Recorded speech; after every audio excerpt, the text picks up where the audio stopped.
I've always loved the woods. Something about the quiet out there. Birds, winds in the trees, the crunch of leaves underfoot. It calms me. Or at least it used to. But that was during the day. At night, the woods change. It happened when I was staying over at my grandparents' place. Just a regular fall evening.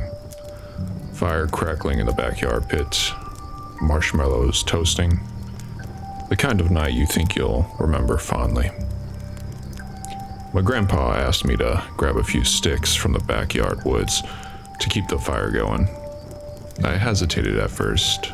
I've never liked the woods after dark. They felt different, like something's watching me. But I didn't want to look like a kid in front of him, so I said sure.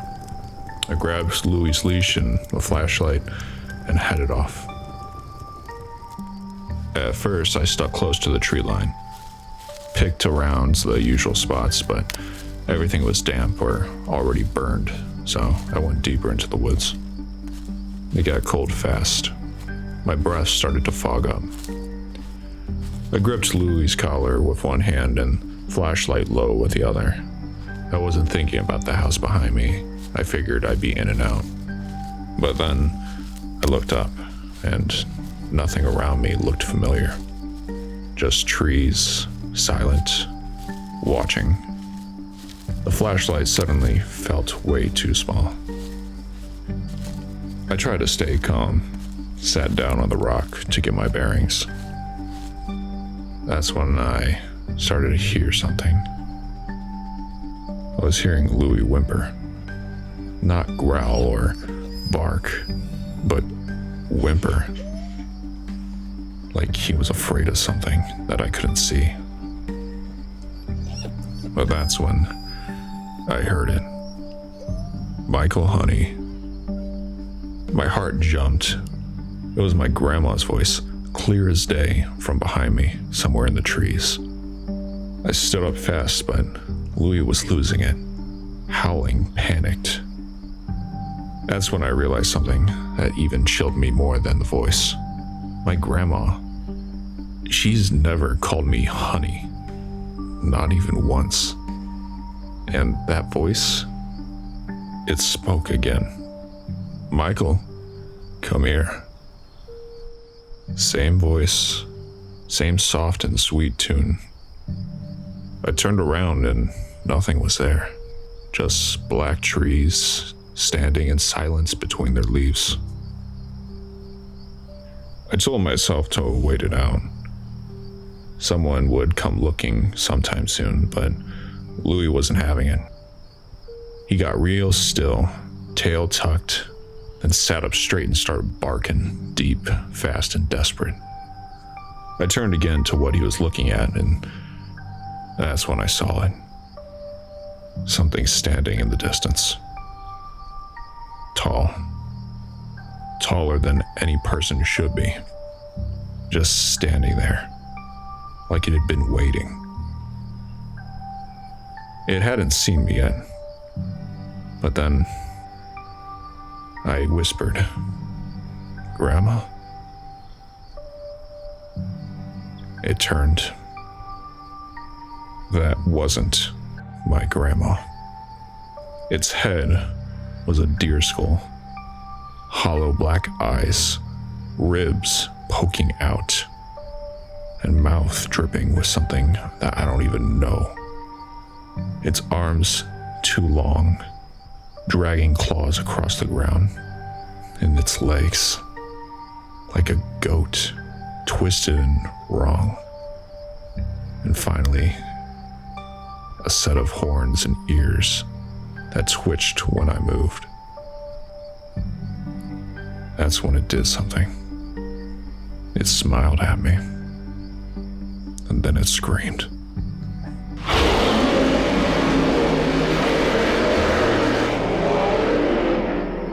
That sound, like bones breaking and metal screeching. I took off. Louie bolted with me, barking like mad behind us. And every step it took, following us, was like thunder hitting the ground. "Michael," it called again in her voice. My grandma's voice, but warped, mocking me. Louis tried to stay between me and it, brave as hell, but it didn't care about him. It wasn't afraid of anything. I could hear it getting closer. I twisted through the trees, heart pounding, my sides cramped, my breath catching up to a point where I could not even breathe. And then I just wanted to scream for help. But then, that's when I saw it. An orange light ahead.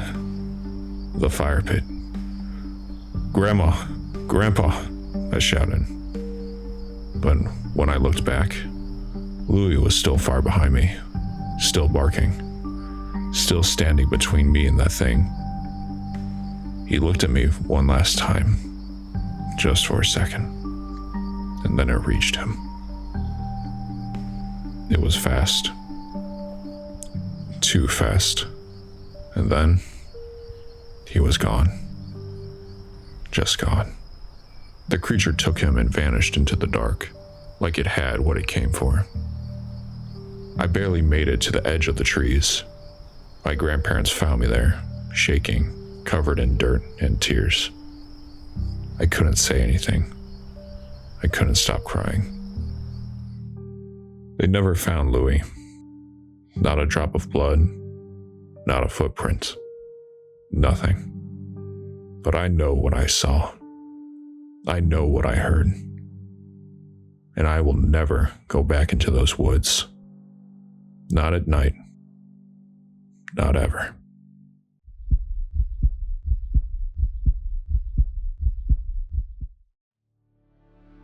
I never liked babysitting. I only ever said yes when the pay was good and the kid basically took care of themselves. That night, though. That night was supposed to be one of the easy ones. Mr. and Mrs. Holloway lived at the very end of Wren Street in the oldest house of the neighborhood.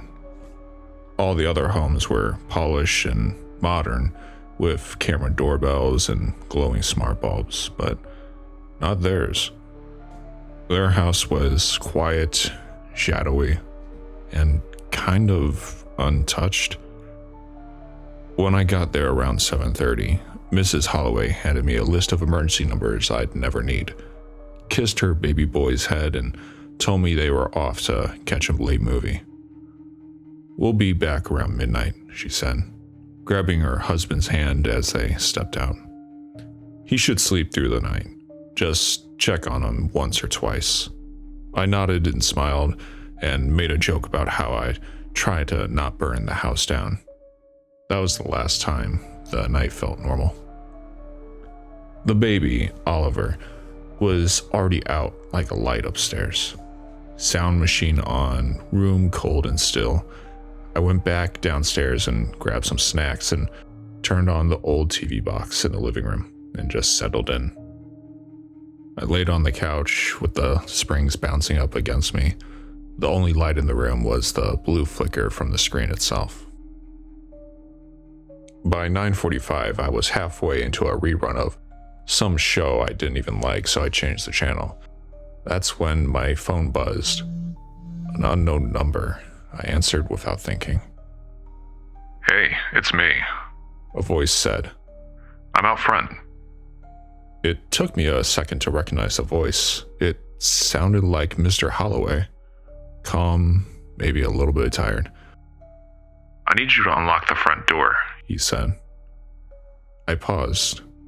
"Wait, you're back already? I thought you two were going to see a movie." There was a long silence on the line. No static, no breathing, just silence. "We just went to get the car worked on," he said finally. "It didn't take long." Something didn't sit right. His voice was too flat, too rehearsed. "That's not what Mrs. Holloway told me," I replied. "She said you were going to the movies and that you'd be back around midnight." More silence. Longer this time. I glanced towards the front door. There's no peepholes, no side windows. If someone was outside, I would have no way of seeing them. I need you to open the front door. Only now the tone had shifted. Not pleading, not explaining, just demanding and cold. I didn't respond. I just slowly lowered the phone and hung up. Not 10 seconds later, the front door shook violently, then again. I jumped up and bolted up the stairs. I threw myself into the baby's room and locked the door. Oliver was still asleep in his crib, thankfully, totally unaware. I dropped to the floor and dialed 911 with my phone, whispered into the receiver. There's someone trying to break in. The address is 129 Wren Street. Please hurry. The dispatcher tried to keep me calm, but my mind was racing. I could hear it. The front door was being torn apart. The sound of splintering wood. Then, for maybe 10 seconds, I heard nothing. Then came the creaks. Heavy footsteps pressing down on old wood of the house, slow and carefully, like they were searching for something. They started at the base, which is the first floor of the house, and then slowly I heard them rise up the staircase. The house was so old that I could clearly hear where this person was and where they were heading to. I pressed myself against the wall, phone clutched in my hand so tightly I could hear them get closer. Oliver shifted in his crib a little bit, but still did not wake. That is when the steps were right outside the baby's door now. Whoever it was, they didn't speak. They didn't knock. They just stood there, breathing. I could hear it through the door, slow and ragged. Then off in the distance, a siren. Low at first, but rising. The footsteps turned and thundered away fast and hard, shaking the floorboards beneath me. I didn't move. I didn't dare take the chance to. The sirens grew louder and louder until I saw the flash of red and blue lights outside Oliver's window. A voice shouted downstairs, "Police." Only then did I unlock the door. 2 officers met me at the base of the stairs. I was shaking and crying without realizing it. One of them gently took Oliver from his crib and we all went outside. That's when I saw it. The front door had been shredded. Long, deep slash marks tore through the wood, like someone had used a knife size of a machete. Pieces of the door still hung by the lock, and next to it was a bag. A burlap sack, old and soaked through with a dark red liquid that pooled out onto the porch. The officers didn't let me get closer. One of them pulled me back, guiding me towards the car. I caught just a glimpse of something sticking out of the bag, something pale, something that didn't look like clothing. I still don't know what was in it. However, I do know one thing. The Holloways never came home that night, or the next. The police never found out who or what tried to get into that house, and I have not babysat since.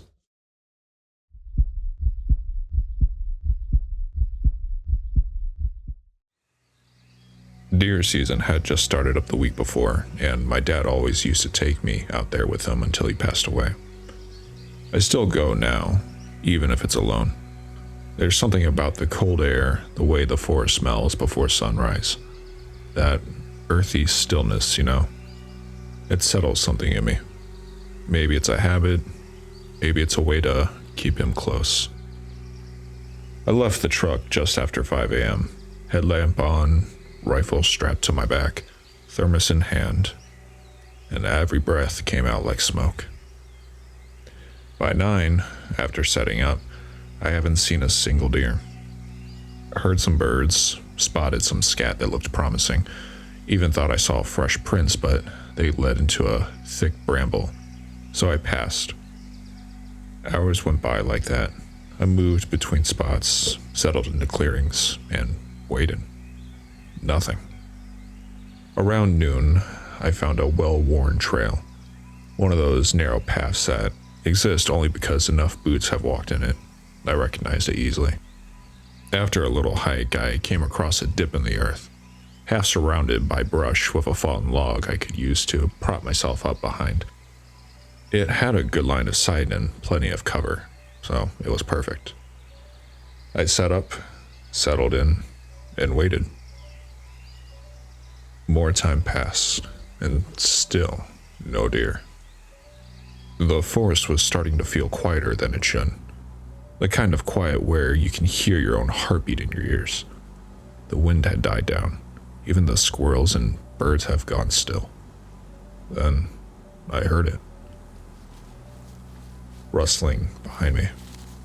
Not leaves shifting in the breeze, but something moving along the ground. I froze there. Whatever it was close. I could hear its breathing, heavy and slow. The hairs on my arms stood up. I gripped my rifle tight, but didn't dare to move an inch.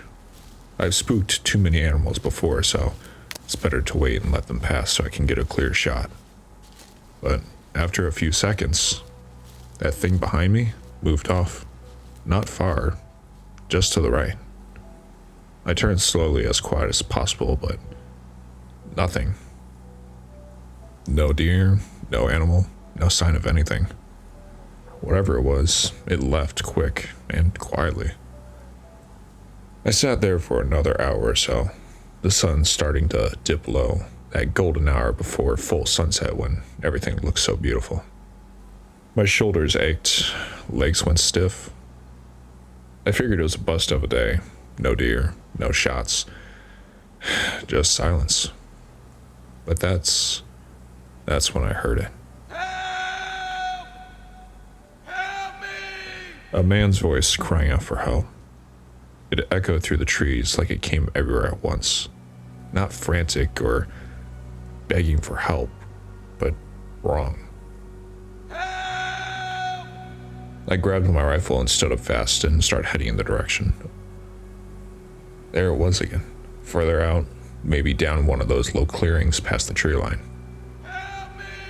Same voice, same tone, over and over again. I didn't hesitate. I started moving, boots crunching under the leaves, rifle ready.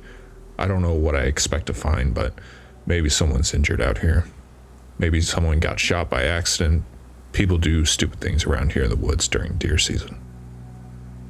But then came the smell.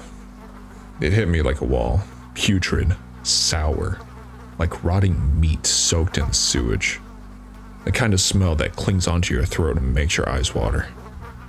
It got stronger as I kept going to the source of the sound. Help me!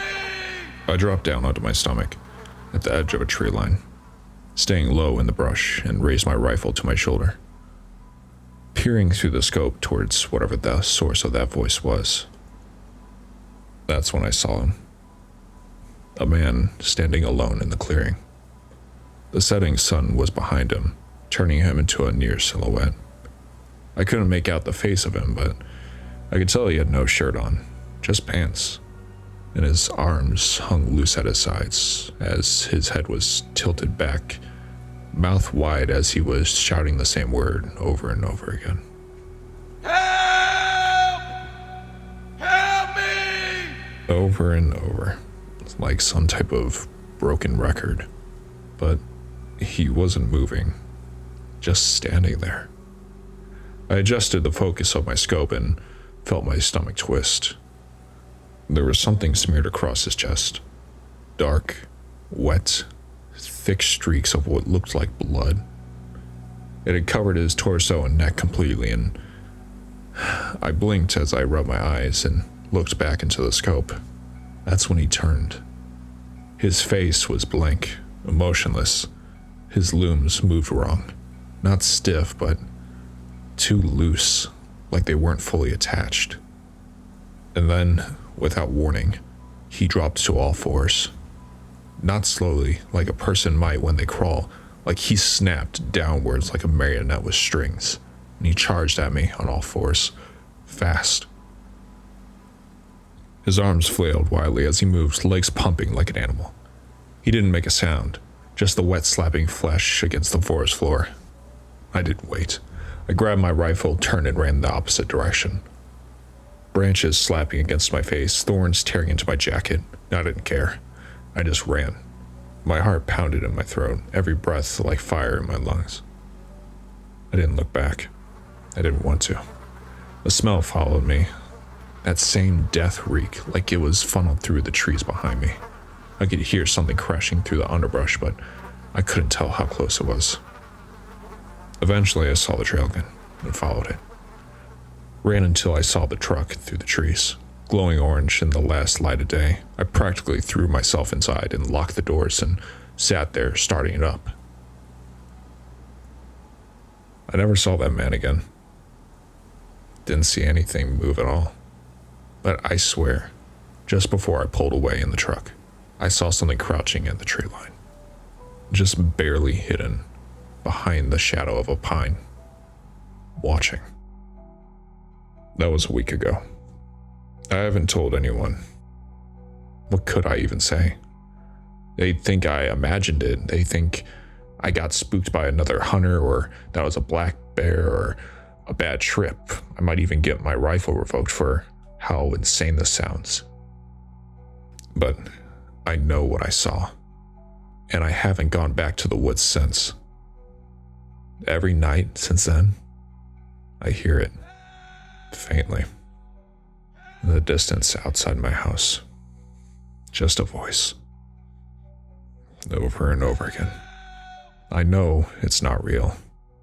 At least, I keep telling myself that. Because if it is, Help me! it's found me.